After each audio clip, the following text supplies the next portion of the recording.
विधिपुर नामक राज्य में राजा केशव चौहान नाम के एक राजा रहते थे। राजा की पत्नी रानी आरती बहुत सुंदर थी, जिस कारण उनको अपनी सुंदरता पर बहुत अहंकार था। राजा को अपनी पत्नी का यह अहंकारी रूप कुछ खास पसंद नहीं था।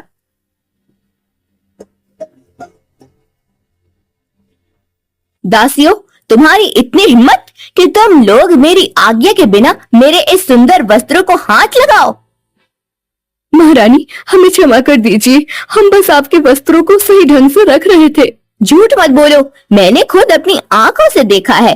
तुम लोग अपने इन गंदे हाथों से मेरे वस्त्रों को छू रही थी। रानी अपनी दासियों पर क्रोधित हो रही थी। तभी वहां राजा केशव आते हैं और कहते हैं, क्या हुआ महारानी, आप इन पर क्यों क्रोधित हो रही हैं? राजा के पूछने पर रानी राजा को सारी बात बताती है, जिसे सुनकर राजा कहते हैं, महारानी, क्या हो गया आपको? अगर उन्होंने आपके वस्त्रों को हाथ भी लगा लिया तो क्या हुआ? ये भी तो इंसान है। महाराज, आपको क्या लगता है मैं इन नीच लोगों के हाथ लगे वस्त्र अब पहनूंगी? कभी नहीं। रानी यह कहकर क्रोध में अपने सारे वस्त्रों को आग लगा देती है। महारानी के इस रवैये को देखकर राजा परेशान हो जाते हैं। दूसरी तरफ पड़ोसी राज्य में भरत सिंह नाम के एक राजा राज करते थे। वह एक बहुत ही क्रूर और दुष्ट राजा माने जाते थे। मंत्री जी, क्या खबर लाए हैं? राज्य में क्या चल रहा है? महाराज, राज्य में तो सब कुछ ठीक चल रहा है, लेकिन पास के गांव में कुछ वेश्याओं ने गांव का माहौल खराब कर रखा है। ठीक है मंत्री जी, आज ही हम उन वेश्याओं का कुछ करते हैं। राजा यह कहकर मंत्री के साथ उन वेश्याओं के अड्डे पर जाते हैं और कहते हैं, देखो, मैं आखिरी बार तुम सबको चेतावनी दे रहा हूं। अगर तुम लोग मेरे राज्य से नहीं गई तो मैं तुम सबको जिंदा जला दूंगा। आपका आदेश शर आंखों पर महाराज, लेकिन हम क्या करें? हम ठहरी गरीब औरतें, हमें काम पर कौन रखेगा? नहीं, मैं कुछ नहीं जानता, बस तुम मेरे राज्य से चली जाओ। दुष्ट राजा यह कहकर क्रोध में वापस चले जाते हैं। इधर राजा केशव मंत्री जी से कहते हैं, मंत्री जी, बहुत दिन हो गए हम राज्य के दौरे पर नहीं गए। आज हम दौरे पर जाना चाहते हैं, आप तैयारियां कीजिए। ठीक है महाराज, आपकी जैसी आज्ञा। कुछ देर बाद राजा मंत्री जी के साथ राज्य के दौरे पर निकल जाते हैं।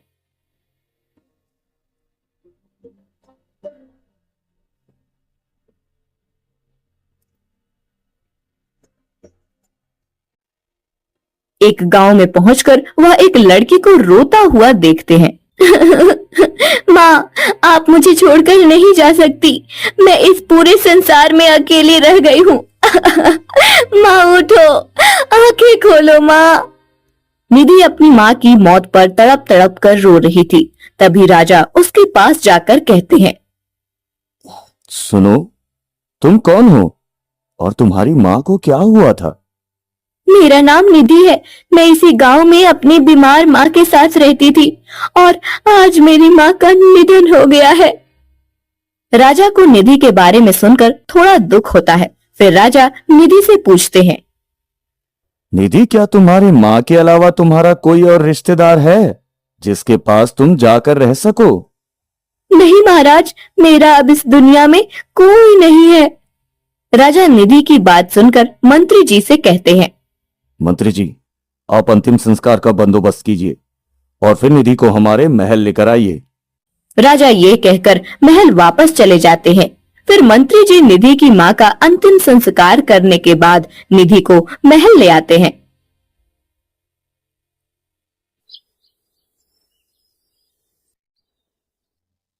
महाराज, मैं निधि को लेकर आ गया।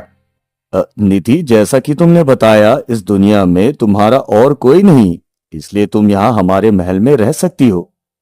आपका बहुत बहुत धन्यवाद महाराज।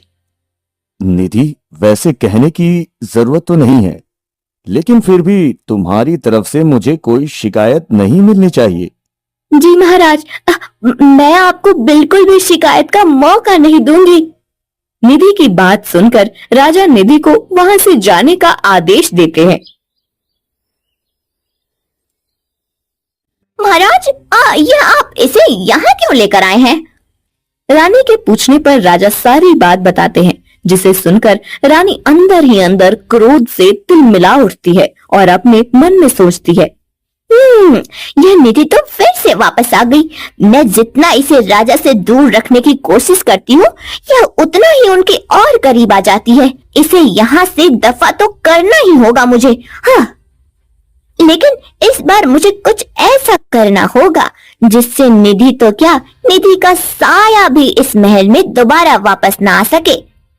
रानी जलन में इतनी अंधी हो जाती है कि वह सही गलत का फर्क ही भूल जाती है और फिर वह अपने दिमाग में उल्टी सीधी योजना बनाने लगती है। दूसरी तरफ चिड़िया निधि से कहती है, निधि, तुमने महाराज को सच क्यों नहीं बताया? चिड़िया के पूछने पर निधि उसे अपने मन में आने वाली सारी बात बताती है, जिसे सुनकर चिड़िया कहती है, मगर तुम्हें उनसे झूठ नहीं बोलना चाहिए था। कुछ दिनों बाद रानी, निधि बहुत अच्छी लड़की है। वो जब भी बोलती है कितना अच्छा बोलती है। मुझे लगता है आपको भी उसकी तरह धीमा बोलना चाहिए। निधि की तारीफ सुनकर रानी अंदर ही अंदर आग बबूला होती है और फिर अपने मन में सोचती है, इससे पहले कि राजा का दिल निधि पर आए, मैं इस निधि की बच्ची का काम तमाम कर दूंगी। रानी यह सोचकर गुस्से से अपने कक्ष से बाहर निकल जाती है। तभी राजा उन्हें देखते रह जाते हैं। निधि, उठो। जी जी महारानी, क्या काम है? मैं चाहती हूँ कि तुम मेरे ये गहने और ये वस्त्र मुझे पहन कर दिखाओ।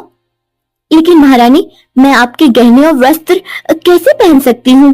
निधि, मैं जानती हूँ कि तुम झिझक रही हो, लेकिन इस पूरे महल में मेरे बाद अगर कोई सुंदर है तो वह तुम हो, और मैं सुंदर लोगों को ही पसंद करती हूँ। इसलिए मैं चाहती हूँ कि तुम ये सब पहनकर मुझे दिखाओ, क्योंकि मैं देखना चाहती हूँ कि बाद में मेरे पहनने पर ये चीज मुझ पर कैसे लगेगी। क्षमा करें महारानी, मैं आपके वस्त्र नहीं पहन सकती। चुप रहो और मुझे पहन कर दिखाओ। रानी के थोड़ा गुस्सा करने पर निधि डरकर रानी के सारे वस्त्र और गहने पहन लेती है और तैयार होकर रानी को दिखाती है। यह निधि तो सजने संवरने पर वाकई कोई अप्सरा लग रही है। अगर इसे महाराज ने देख लिया तो वह इसे अपनी पत्नी बनाने में एक लम्हा भी नहीं लगाएंगे। ऐसा कुछ हो, इससे पहले ही मैं इसका बंदोबस्त करती हूँ। रानी अपने मन में यह सोच ही रही थी कि तभी निधि कहती है, महारानी, क्या अब मैं यह वस्त्र उतार दूं? नहीं नहीं, बिल्कुल नहीं। तुम इस वस्त्र में बहुत सुंदर लग रही हो और मैं चाहती हूँ कि तुम मेरे साथ महल के बाहर चलो। इस रात के समय हम कैसे महल के बाहर जा सकते हैं? निधि, यह मेरा आदेश है और तुम्हें मेरा आदेश मानना होगा। रानी यह कहकर निधि को महल से बाहर ले जाती है और एक अजीब सी जगह पर लाकर उससे कहती है, निधि, तुम यहीं रुको, मैं आती हूँ। आप मुझे यहाँ अकेला छोड़कर क्यों जा रही हैं? नहीं निधि, कुछ नहीं होता, मैं बस थोड़ी देर में आती हूँ। रानी यह कहकर निधि को उस अजीब जगह पर छोड़कर चली जाती है और फिर महल जाकर राजा से कहती है, महाराज उठिए। क्या हुआ महारानी? आप आधी रात को इतना परेशान क्यों हैं? महाराज, आपको नहीं पता, यह निधि कोई आम लड़की नहीं बल्कि एक वेश्या है। क्या? ये क्या कह रही हैं महारानी आप? मैं बिल्कुल सच कह रही हूँ महाराज। अगर आपको विश्वास नहीं है तो आप मेरे साथ खुद चलकर देख लीजिए। राजा महारानी के साथ वेश्याओं के अड्डे पर जाते हैं, जहाँ वह निधि को सजा सवरा देखते हैं। निधि, ये तुम क्या कर रही हो? मैंने तुम पर तरस खाकर तुम्हें महल में रखा और तुम यहाँ इन वेश्याओं के साथ गलत काम कर रही हो। नहीं महाराज, मैं ऐसी नहीं हूँ, मैंने कुछ नहीं किया। चुप रहो, अगर तुम ऐसी नहीं हो तो इस जगह पर इस तरह सज संवर कर क्या कर रही हो? महाराज, ये सब मुझे महारानी ने पहनने के लिए दिया था और यही मुझे यहाँ लेकर आई थी। महाराज, यह झूठ बोल रही है। भला मैं किसी को अपने वस्त्र और गहने क्यों दूंगी? और रही बात इसे यहाँ लाने की, तो मैं इस जगह का रास्ता भी नहीं जानती। नहीं महाराज, रानी झूठ बोल रही है, यही मुझे यहाँ लेकर आई थी। महाराज, दरअसल बहुत दिनों से मेरे सोने के बाद मेरे वस्त्र और गहने गायब हो जाते थे, लेकिन सुबह वो मेरे पास वापस आ जाते थे। मुझे शक था कि कोई इन्हें पहनता है, इसलिए उस चोर का पता लगाने के लिए मैंने आज रात जागने का फैसला किया। मगर निधि को अपनी चीजें पहनते और महल से बाहर जाते देख मैं इसके पीछे आई तो पता चला यह एक वेश्या है। माना कि रानी अहंकारी है, लेकिन वो मुझसे कभी झूठ नहीं बोलती। और रही बात तुम्हारी, तो तुम्हारा हुलिया ही बता रहा है तुम किस तरह की हो। ठीक है, ये तुम्हारा जीवन है, तुम जिस तरह चाहो अपना जीवन बिता सकती हो, लेकिन मेरे इस राज्य से तुम्हें हमेशा के लिए जाना होगा। राजा यह कहकर निधि को राज्य से बाहर निकाल देते हैं और निधि रोते रोते पड़ोसी राज्य में आ जाती है। अब मैं कहाँ जाऊंगी? निधि यह सोचकर पत्थर पर बैठकर रोने लगती है। तभी वहां एक सुंदर सी औरत आती है और कहती है, क्या हुआ, तुम यहाँ बैठी क्यों रो रही हो? उस औरत के पूछने पर निधि खुद पर बीती सारी बात उसे बताती है, जिसे सुनकर वह औरत कहती है, कोई हम गरीबों का दुख नहीं समझ सकता। पर दीदी, अब मैं क्या करूंगी, कहाँ जाऊंगी? निधि, तुम मेरे साथ चलो। माना कि मैं भी एक वेश्या हूँ, मगर मैं यह वादा करती हूँ कि तुमसे इस काम के लिए कभी जोर जबरदस्ती नहीं करूंगी। पर दीदी, मैं कोई वेश्या नहीं हूँ। जन्म से कोई वेश्या नहीं बनता, वेश्या हमें हमारी मजबूरी बनाती है। ये भूखा पेट हमें वेश्या बनने पर मजबूर करता है। माना तुम वेश्या नहीं हो, लेकिन अब तुम वेश्या के नाम से बदनाम हो चुकी हो। यह दाग हमेशा तुम्हारे दामन पे रहेगा, इसलिए तुम मेरे साथ चलो। निधि उस औरत की बात सुनकर उसके साथ वेश्याओं के अड्डे पर चली जाती है, लेकिन वह सारा दिन चुपचाप एक कोने में पड़ी रहती है और बाकी सारी वेश्याओं को गलत काम करते देखती है। निधि, कब तक तुम ऐसी रहोगी? अब सच्चाई मान लो कि तुम भी एक वेश्या हो। उस औरत की बात मानकर निधि तैयार होकर अपने ग्राहक की तलाश में लग जाती है। तभी वहाँ वही दुष्ट क्रूर राजा आते हैं। उन्हें देखकर वो सारी औरतें डरकर वहाँ से भाग जाती है और राजा के हाथ सिर्फ निधि लगती है।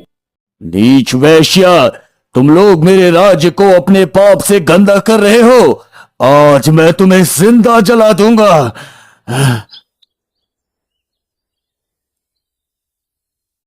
दूसरी तरफ राजा को निधि के उस रूप पर विश्वास नहीं हो रहा था। वह अपने महल के बागीचे में बैठे उस घटना के बारे में सोच ही रहे थे कि तभी वहाँ वही चिड़िया आती है। महाराज, आपने निधि को महल से क्यों निकाला? क्योंकि निधि एक वेश्या है और उसने हम सबसे झूठ बोला। चिड़िया राजा की बात सुनकर उन्हें रानी की सारी सच्चाई बताती है, जिसे सुनकर राजा कहते हैं, लेकिन मैं तुम्हारी बातों पर विश्वास क्यों करूं? महाराज, अगर आपको मेरी बात पर विश्वास नहीं है तो आप अपने कक्ष में जाकर खुद देख लीजिए कैसे रानी अपनी सहेली से ये किस्सा बता रही है। चिड़िया के कहने पर राजा अपने कक्ष में जाते हैं और रानी की सारी बातें सुन लेते हैं।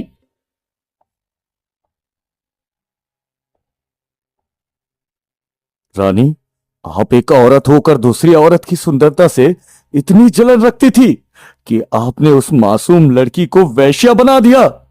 राजा यह कहकर वहां से चले जाते हैं और फिर मंत्री जी के साथ निधि को ढूंढते हैं। निधि को ढूंढते हुए वह पड़ोसी राज्य में पहुंचते हैं।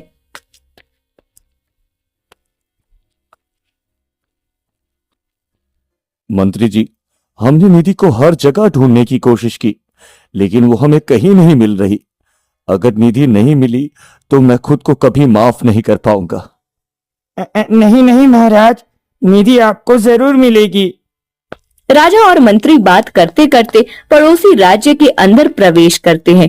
तभी वह देखते हैं कि उस राज्य के दुष्ट राजा निधि को जिंदा जलाने जा रहे हैं। बचाओ, बचाओ, कोई मुझे बचाओ। ये आप क्या कर रहे हैं? ये एक वेश्या है, इसलिए मैं इसे इसके कर्मों की सजा दे रहा हूं, सजा। नहीं, आप ऐसा नहीं कर सकते, ये बेकसूर है। नहीं, मैं आज इसकी जान लेकर ही रहूंगा। दुष्ट राजा यह कहकर जैसे ही निधि को आग लगाने लगते हैं, वैसे ही राजा केशव चौहान अपनी तलवार से उस दुष्ट राजा को मार देते हैं। निधि, मुझे माफ कर दो। मैंने अपनी झूठी अहंकारी पत्नी पर विश्वास करके तुम्हें अपने राज्य से निकाला था। अब मैं तुम्हारे सजा का हकदार हूं। तुम मुझे जो सजा दोगी मुझे मंजूर है निधि। निधि राजा की ऐसी बात सुनकर कहती है, नहीं महाराज, इसमें आपकी कोई गलती नहीं है। निधि की बात सुनकर राजा खुश हो जाते हैं और निधि से कहते हैं, निधि, क्या तुम मुझसे विवाह करोगी? नहीं महाराज, मैं आपसे विवाह करके महारानी के साथ अन्याय नहीं करना चाहती। निधि की बात सुनकर राजा उसे वापस महल ले आते। महाराज, आप फिर इस वेश्या को महल ले आए? खबरदार, जो आपने एक बार भी निधि को वैश्या कहा, नहीं तो। रानी आरती, आपने निधि के साथ बहुत अन्याय किया है। अब आपकी सजा यह है कि आपको अभी इसी समय मेरे राज्य छोड़कर जाना होगा। अब मैं निधि से विवाह करके आपकी जगह उसे दूंगा। नहीं महाराज, आप रानी के साथ ऐसा नहीं कर सकते। रही बात आपसे विवाह की, तो मैं आपसे विवाह नहीं करूंगी। आपकी पत्नी बनने का अधिकार सिर्फ और सिर्फ रानी अर्पिता का है। राजा निधि की यह बात सुनकर रानी से कहते हैं, देखा रानी, आप हमेशा निधि की सुंदरता से जलती थी और इसी वजह से आपने उसे वैश्या बना दिया। लेकिन बदले में निधि ने आपका अच्छा चाहा और आपका घर बसाया। राजा की बात सुनकर रानी आरती की आंखों में आंसू आ जाते हैं और वह निधि से कहती है, निधि, मुझे माफ कर दो। मुझे तुम्हारे साथ इतना घटिया काम नहीं करना चाहिए था। मैं अपने किए पर बहुत शर्मिंदा हूँ। नहीं नहीं महारानी, आप हमारी महारानी हैं। आपको अपनी गलती का एहसास हो गया, मेरे लिए यही काफी है। निधि, तुम्हारा दिल बहुत बड़ा है और आज तुमने यह साबित कर दिया कि सुंदरता मन की नहीं तन की होती है।